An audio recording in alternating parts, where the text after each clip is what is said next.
Assalamualaikum warahmatullahi wabarakatuh. Alhamdulillahirabbil alamin. Alhamdulillahilladzi khalaqal mauta wal hayata liyabluwakum ayyukum ahsanu amala. Wa huwal azizul ghafur.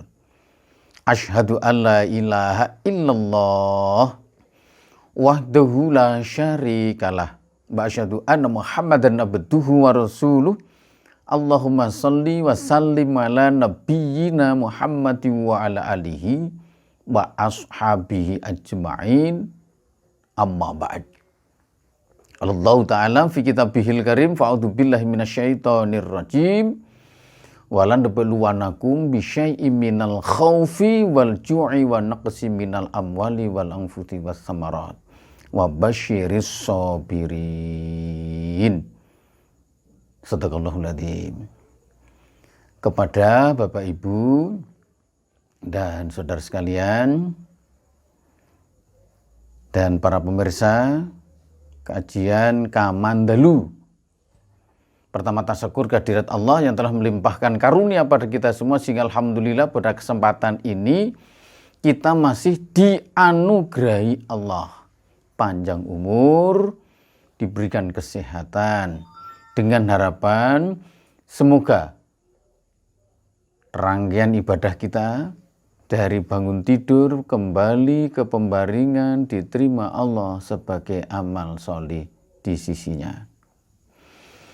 Para pemirsa yang berbahagia,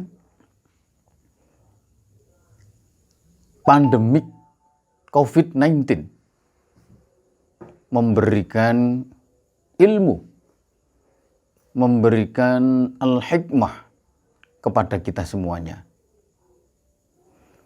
Semoga dengan pandemik COVID-19, ketika kita di dalam beribadah kepada Allah, justru kita makin mantap, makin khusyuk, makin lebih berkualitas. Mungkin barangkali masih banyak yang bingung menghadapi bagaimana cara beribadah, menghadapi atau ibadah di dalam pandemi COVID-19. Apakah utama di masjid atau jamaah di rumah dan sebagainya. Mungkin barangkali dari adik-adik sekalian, dari pemuda, ada yang mau menanyakan perihal ibadah terkait dengan fikih ibadah di dalam pandemi COVID-19. Kami persilahkan. Monggo salah satu di antaranya.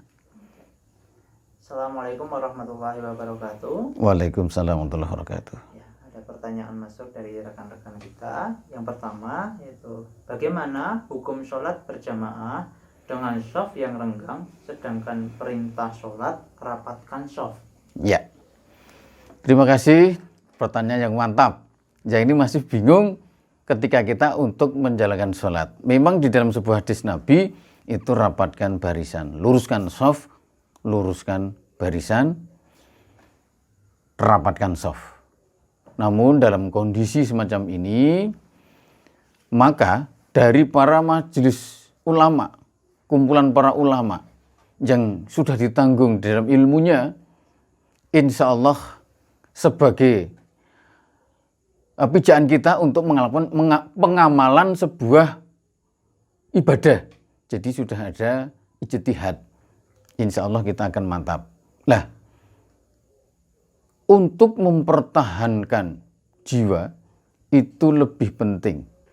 Maka dalam kondisi pandemi COVID-19 ini, sholat berjamaah, sholat di masjid, terus kemudian sholat Jumat, itu lebih baik untuk dilaksanakan di rumah.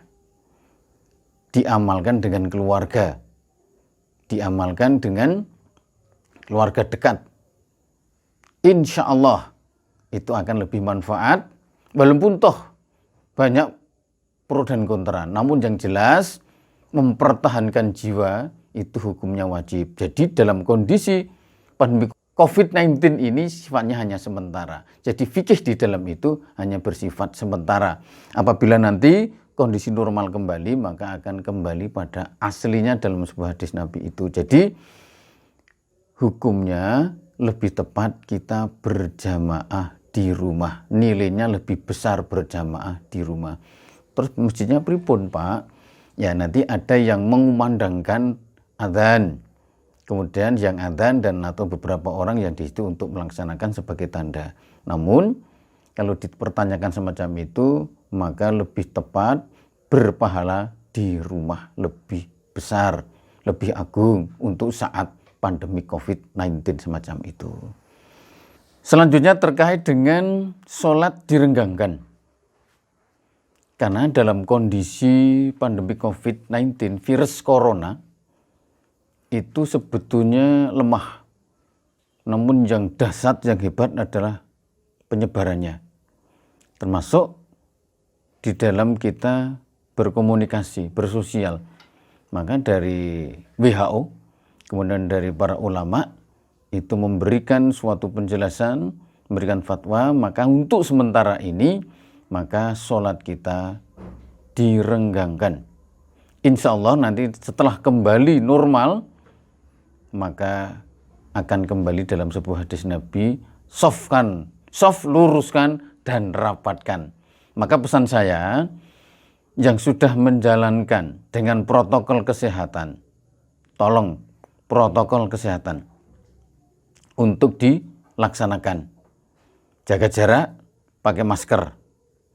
Dan juga ingat, jangan sampai kita terlena. Karena untuk persiapan new normal, ini kita harus lebih waspada. Mungkin yang kedua. Yang selanjutnya, bagaimana cara kita sebagai umat Islam menyikapi jika pandemi ini tidak segera berakhir?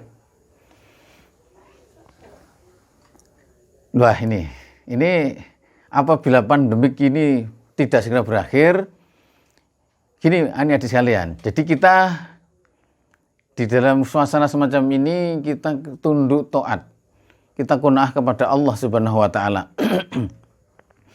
Ya harapan kita insya Allah kita mempunyai suatu optimisme.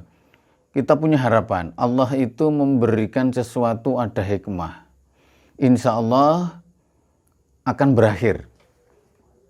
Namun apabila belum bisa reda dalam COVID-19 ini, maka kita harus bersabar. Harus bersabar. Kita harus menanti, jangan sampai kita terpancing dengan masyarakat atau jamaah yang lain. Ini kan terjadi, wah kono jamaah, di sana sholat, di masjid, maka kita bagaimana? Apakah kita akan ikut-ikutan? Tidak, kita punya dasar, apalagi di himpunan putusan tarjih Muhammadiyah, itu sudah pasti. Jadi artinya kita sudah punya pedoman, hujah yang jelas, kita tidak perlu bingung. Kita mohonkan manfaatkan ketarjihan dan dari ulama tarjih kita, insya Allah bisa sebagai hujah kita, sebagai pijakan kita untuk beribadah, insya Allah. Jadi kembali lagi pokok permasalahan, termasuk banyak orang-orang yang mengatakan kok sampai sholat Jumat 3 kali tidak sholat maka dianggap kafir. Itu dalam kondisi yang normal. Namun seperti kondisi semacam ini maka kita tidak apa-apa. Bahkan lebih dari 3 kali, bahkan lipat beberapa kali, insya Allah tidak apa-apa. Jadi untuk mensikapi apabila pandemi COVID ini terus berjalan, kita harus qanaah. Kita sabar, taat kepada orang yang berhak untuk memberikan fatwa yang tegas, jelas, termasuk dari kesehatan, termasuk dari ulama kita, itu lebih kita utamakan. Jangan mudah terpancing, jangan mudah kita anut gurubyuk. Jadi kita punya pendirian, punya sikap kepribadian yang kokoh demi untuk keselamatan dalam kita beribadah. Jadi insya Allah kita akan tetap sabar, kita tetap menunggu nanti sampai insya Allah Allah akan memberikan suatu jalan keluar, insya Allah. Masih ada adik sekalian? Cukup. Ya, insya Allah dengan demikian akan menambah keilmuan kita dengan iringan doa. Semoga keluarga kita dijauhkan dari Allah, pandemi COVID-19 dan saudara-saudara kita yang sangat terdampak COVID-19 segera diberikan kembali kekuatan dan kesehatannya. Amin. Assalamualaikum warahmatullahi wabarakatuh.